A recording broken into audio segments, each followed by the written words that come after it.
Olá pessoal, estamos aqui para mais um vídeo e esse já trata do direito em si, né?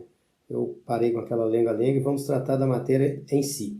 Então, o primeiro vídeo que eu farei para vocês, haja vista que eu acho que tem grande possibilidade de cair na prova uma escritura pública de divórcio ou separação, eu vou falar um pouco para vocês sobre o direito patrimonial, né, dentro da sociedade conjugal. Então, o direito patrimonial está no título 2, livro 4 da parte especial do Código Civil, ok? Então, esqueçam o que vocês aprenderam até agora daquela coisa de meação, um monte de conversa fiada, de besteira que eles dizem a respeito disso daí, e guardem esse conceito que eu vou explicar para vocês, que liquida a fatura, ok? Entende? Esgota a matéria praticamente. Então é o seguinte, dentro da sociedade conjugal podem existir 3 tipos de patrimônio, ok? Memorizem isso. Dentro da sociedade conjugal pode existir 3 tipos de patrimônio. Patrimônio privado, próprio ou particular de um dos cônjuges, as palavras são sinônimas, tá? Privado, próprio ou particular de um dos cônjuges, patrimônio privado, próprio ou particular do outro cônjuge e patrimônio comum do casal, ok? Só pode existir esses 3 tipos de patrimônio, ok? Essas 3 espécies de patrimônio. Então, beleza, correto? Compreendido esse conceito, vocês não vão cometer nenhum erro na hora de fazer uma separação ou divórcio de qualquer casal, ok? Então, memorizou essa situação, né? Então, vamos lá. Agora, vamos falar como é que essas espécies de patrimônio podem existir ou coexistir ou se excluírem dependendo do regime de casamento.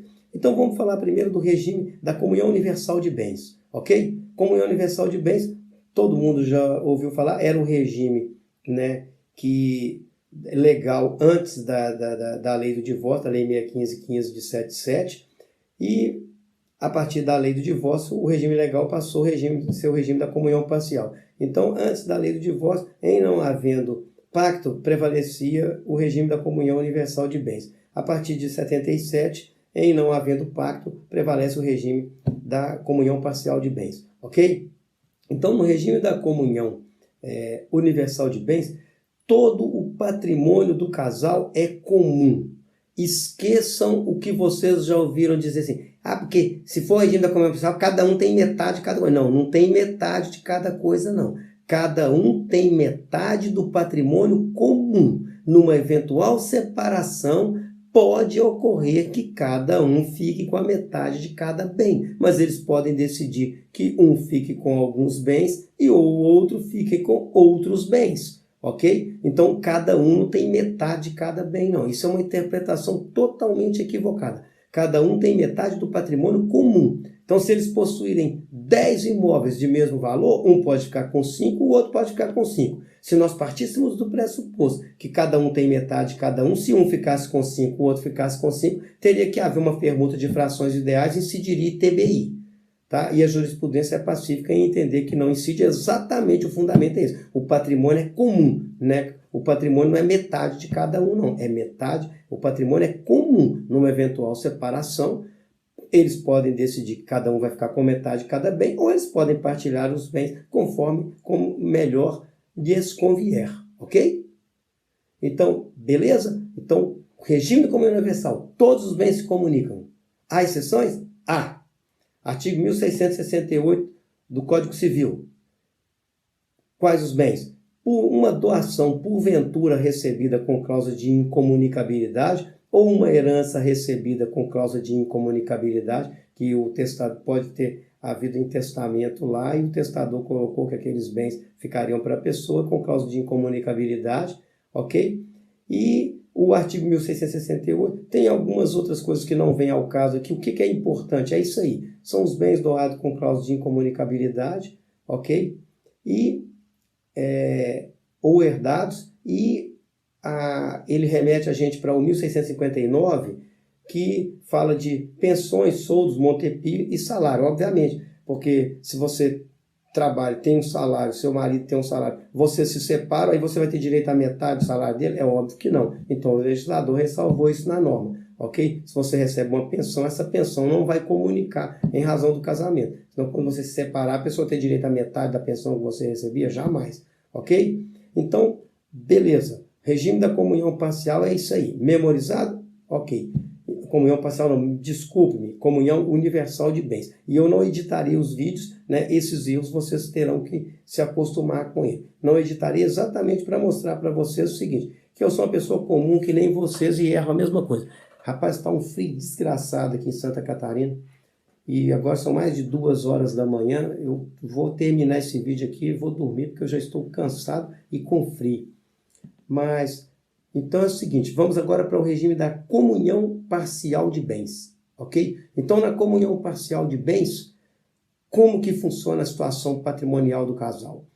Todos os bens adquiridos a título gratuito não farão parte do patrimônio comum. Então, vocês prestem atenção que eu nunca vou dizer não são minha ação, não é minha ação. Eu tenho um ódio dessa palavra, que o que eu passo de raiva por causa dessa palavra, entendeu? Então, os bens que forem adquiridos a título gratuito são bens particulares ou privados ou próprio do cônjuge que o adquiriu, ok?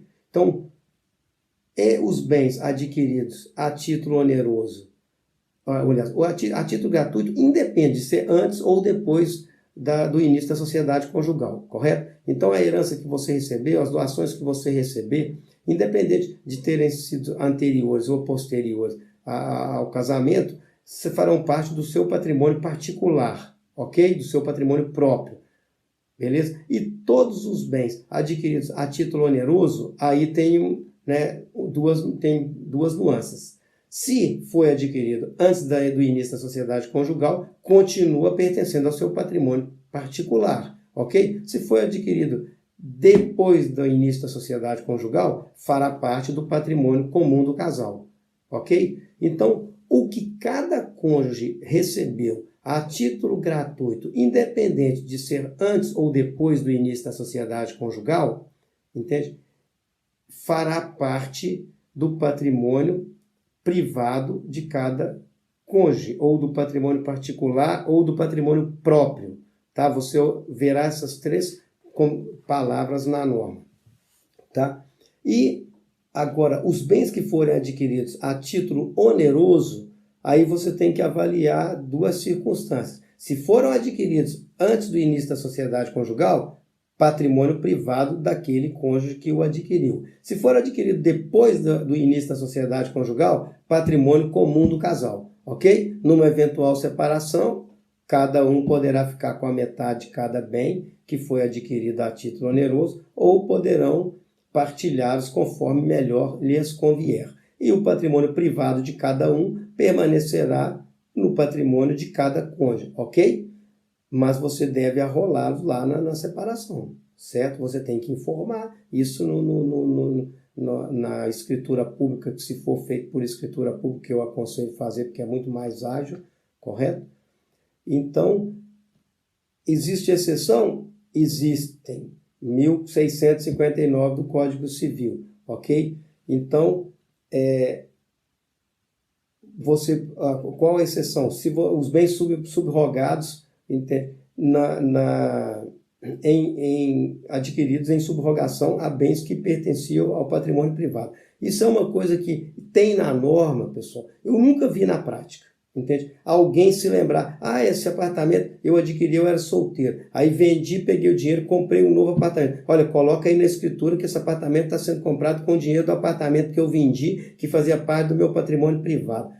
Eu nunca vi na minha vida. Por quê? Porque os profissionais que orientam as pessoas são muito frágeis tecnicamente e eles nem sabem disso, a maioria deles. Então eu estou ensinando isso para vocês agora, para que vocês nunca deixem um cliente de vocês tomar prejuízo por falta de diligência de vocês, porque vocês não sabiam de uma coisa tão simples quanto essa. Entende? E também aquele soldo, Montepio, aquelas mesmas coisas que não se comunicam, não fazem parte do patrimônio comum do casal lá no regime da comunhão universal, também não farão aqui na comunhão parcial. Quer dizer, se lá na comunhão universal, que é um regime muito mais amplo, né, não faz parte, obviamente aqui na comunhão parcial também não fará, ok? Então, beleza? Entendido esse regime? Ok.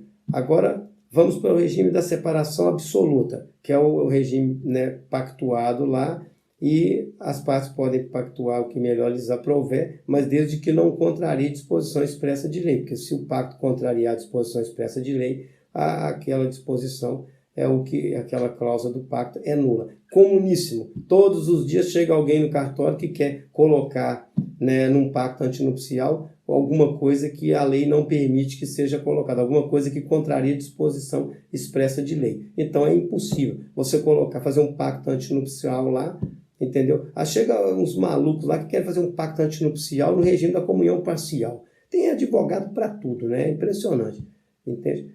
Então, se você fizer pacto antinupcial, você tem que estabelecer um outro regime, né?